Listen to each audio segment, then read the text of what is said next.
So akala nyo pala nagbabalik. So tuturuan ko yun ng mga maling desisyon upang tayo ay hindi umangat.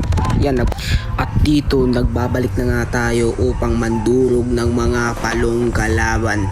Dito nagpadali si number 4 upang tayo ay maging kupal din. At nakita ko dito si boss nasa gilid. So wala tayong choice kundi pumasok sa bahay. Kaya dito tayo, nagtatago tayo sa gilid, nagpapanggap nagdingding at pinaldo-paldo natin ang at may nakita tayong naka-snowboard.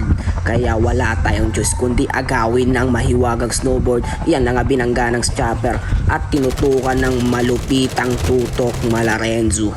So yan, dinali na natin yan at punta tayo sa dock upang mandurog ng mga palong kalaban. Umakyat tayo dito upang maunahan natin sa high ground ng kalaban at may nag-smoke at di ko alam kung nasaan banda tong kupal na to. Kaya dyan tayo sa gilid, tinutukan natin, pero di ko matutukan yan, napakalayo. Ba't ko tutukan? Ba't ko ipipilit ang sarili ko sa malayo, di ba? Ayan, tinutukan natin yan dyan guys, binobomba natin ng mahiwagang bomba at bumaba yung apat sa chopper at wala tayong choice kundi patayin ang mga diponggol. Yan tayo, tinutukan natin yung isa dyan.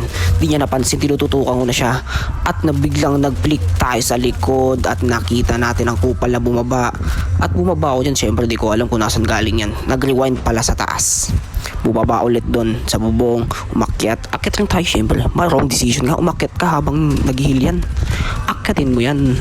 Ayun na nga, binaril-baril tayo ng mga paldo-paldong kupal na walang kwenta namang kalaban. At dito na nga, nirush ko na agad upang mandurog na tayo. Tinutukan ng malo-malo shit. At ito na nga po, tinutukan natin yung isa dito at di ko napatay. Bakit? Para mag-loot na naman yung number 1 galing sa revival. Napakakupal talaga nitong number 1 na to, pabuhat na nga lang. At yan na nga po, tinutukan na natin yung isa dyan pero di ko natutukan dahil may nakaharang. Tinutukan ko na nga po. Ayan na nga po, pugoy to be runtress at nagulat tayo, may shockwave na naman sa likod at ginakjak ko yan at wala akong tutok sa jack-jack. Bakit? Dahil hindi tayo jack-jackero, dahil dyan nagtatapos ang video ito. Bye bye.